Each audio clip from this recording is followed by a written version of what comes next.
Kai, I have a question for you. That sounds dangerous. It is very simple. That is usually when it becomes dangerous. Tell me about yourself. Oh no. What? You teach English. You talk for a living. Go on. I know, but that question still makes my brain look for the nearest exit. So answer. Naturally. No professor voice. Okay, I'm Kai. I teach English. I like languages. I drink too much coffee. I own too many books. Some of them are even open. That was correct. But But it sounded like a form. a form? Yes. Name, job, interests, coffee addiction, done. I felt that while saying it, like I was applying to be myself. And that is our topic today. That terrible little sentence. Tell me about yourself. It sounds easy. But it is not easy. Because suddenly you don't know where to start. Your country, your job, your hobbies, your personality, your whole life story. And if you are speaking English as a second language, you have two problems at the same time. First, what do I say? Second, how do I say it in English? Yes, and today we are not going to give you one perfect self-introduction to memorize. Because memorized introductions usually sound memorized. We are going to show you how to talk about yourself naturally, not like a textbook, not like a job application, like a real person. The goal is simple. When someone asks, "Tell me about yourself," you do not freeze. You have a few small doors you can open. I like that, a few small doors. Not your whole house. Good, no whole house, just enough for the conversation to begin. And if you like learning English through real conversation, please subscribe. We are new here, so every like and subscription really helps us keep making lessons like this for you. And it tells YouTube that learners want English that sounds useful, human, and not robotic. Okay, back to the question. Let's start with the real problem. Why do people freeze when someone says, "Tell me about yourself"? Because the question is too open. It gives you no direction. Yes, if someone asks, "Where are you from?" you know what to answer. If someone asks, "What do you do?" you know what to answer. But "tell me about yourself" is huge. It is secretly 10 questions wearing one coat. Well said. Learners also worry about how they sound. Boring, too simple, too formal, too proud, too personal. Or too flat. Many learners know enough English to answer, but their answer sounds like a list. Like, "My name is Anna. I am from Spain. I am a nurse. I like music." Nothing is wrong there. No, but nothing invites me in. That is important. Correct English is not always interesting English. And for B1 to B2 learners, this is the real challenge. You already know basic sentences. Now you need to make them sound alive. So today we move from facts to small stories. Not long stories, small ones. A natural self-introduction is not a speech. It is the beginning of a conversation. So we need a structure that welcomes a conversation, something simple. Yes, here is one good formula for your introduction. Now, background, human detail. Let's break that down. Now means what is true in your life today. For example, I live in New York now. I work in marketing. I'm studying design. Background means where you come from, what you studied, what shaped you, or how you got here. I'm originally from Ukraine. I grew up in a small city. I studied in Sweden. And human detail means one small real detail that makes you sound like a person, not a document. Like, I'm the kind of person who always asks too many questions. Or, I'm really into old maps and strange history facts. That is very Kai. Thank you. I accept this diagnosis. So the formula is now, background, human detail. Let's try it. First, the flat version. I'm Lila. I'm from Ukraine. I live in the US. I work with content. I like books. Correct. Clear. but a little dry. Now better. I'm Lila. I'm originally from Ukraine, but I've lived in a few different places, and these days I'm based in the US. I work with content and language learning, which is perfect for me, because I'm the kind of person who wants to understand how people think, speak, and connect. Much better. Now I have questions. What questions? Where did you live before? Why language learning? What kind of content? And also, do you ever stop analyzing how people think? No, sadly for everyone around me. See, that is a real introduction. It gives me something to respond to. That is the point. A good introduction gives the other person something to ask about. Let's talk about background. This is where many learners become very list-like. I am from Poland. I studied economics. I worked in sales. Now I live in Germany. Again, correct, but it feels like bullet points. So how do we make it more natural? Connect the points. Add a little movement. Movement. Yes, show how one thing led to another. For example, I grew up in Poland, studied economics, and somehow ended up in sales. These days, I live in Germany, so my life is a mix of numbers, clients, and learning German after work. That is much more human. Because now we feel a journey, not a list. Good phrases for talking about your background are I'm originally from, I grew up in, I studied, I ended up in. These days, I like I ended up in. It sounds natural because life does not always follow a perfect plan. True. I ended up in places I never expected. Same. I ended up teaching English because I liked languages, then I liked explaining languages, and then I discovered that explaining one small word can become a 30-minute conversation. That is literally this podcast. Yes, I have accepted my fate. Let's make this copyable. Good. I grew up in, but these days I live in, I ended up here because...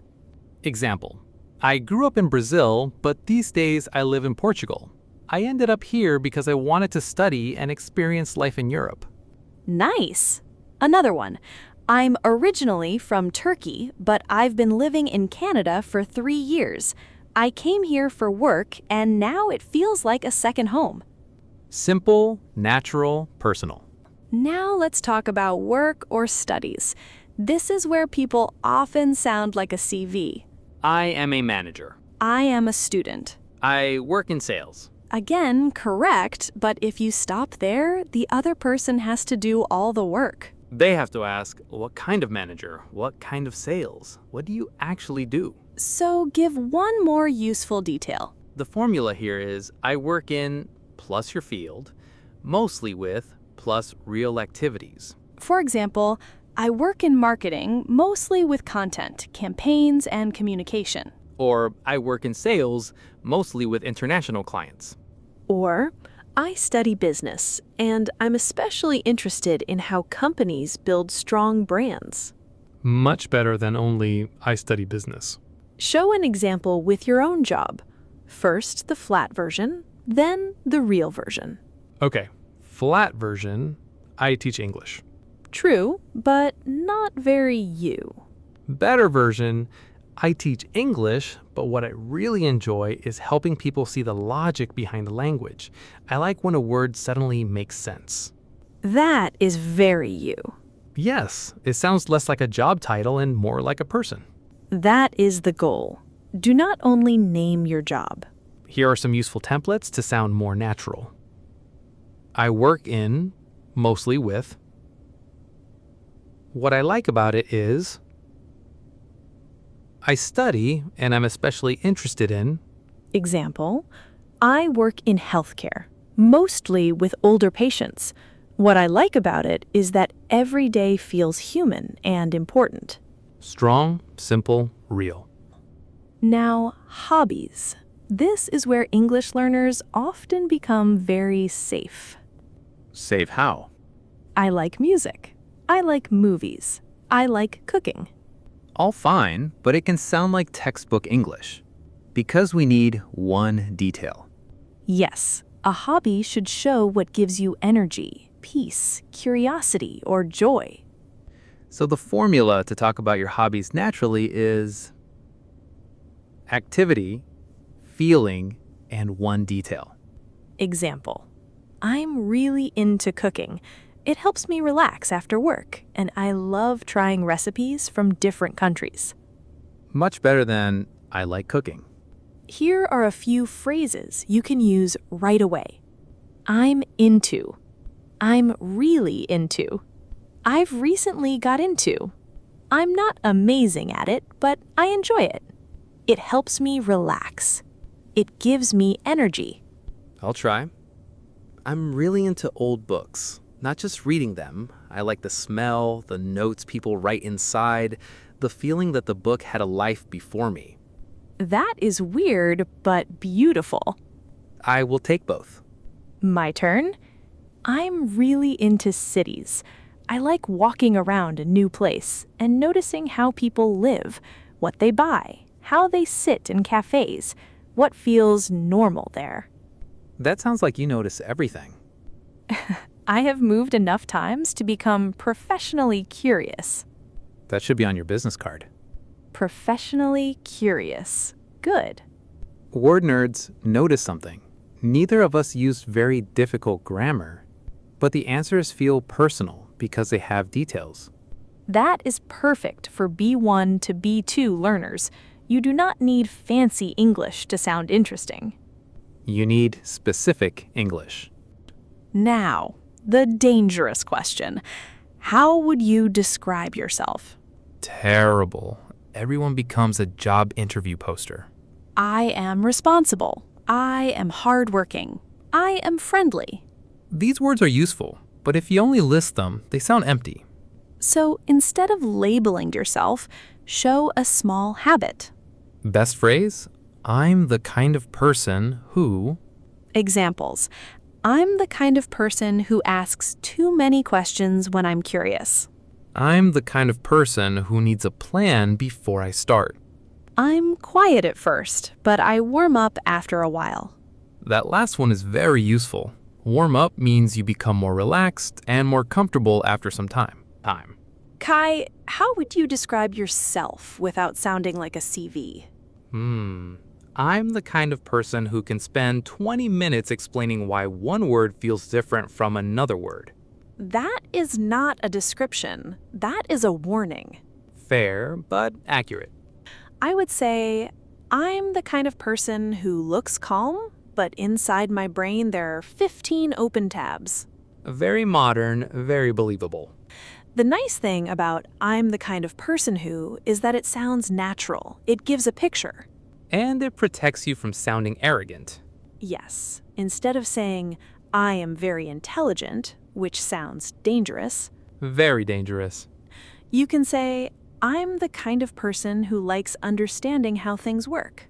Much better. It shows the quality without announcing it too loudly. Now, goals. This is another area where people feel pressure. Yes, because goals can feel personal. If you say them out loud, someone can judge them. Or worse, ask you later if you did them. Painful. But you do not need to make your goals sound huge. You do not need to say, my goal is to change the world by next Friday. That would be inconvenient. I have plans next Friday. So before we give examples, let's collect a few useful phrases for goals. I'm working on. I'm trying to. I'd like to. One day I want to. I'm not fully sure yet, but...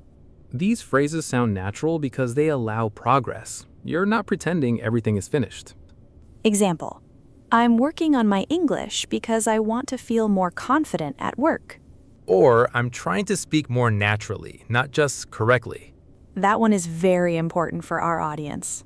Yes, many B1, B2 learners are already correct enough to communicate, but they want to sound more like themselves. I would say, I'm working on building a small English learning channel. I want to help learners sound more natural, not just correct. That feels honest, clear, and very connected to our episode. What about you? I'm trying to become better at explaining difficult things simply.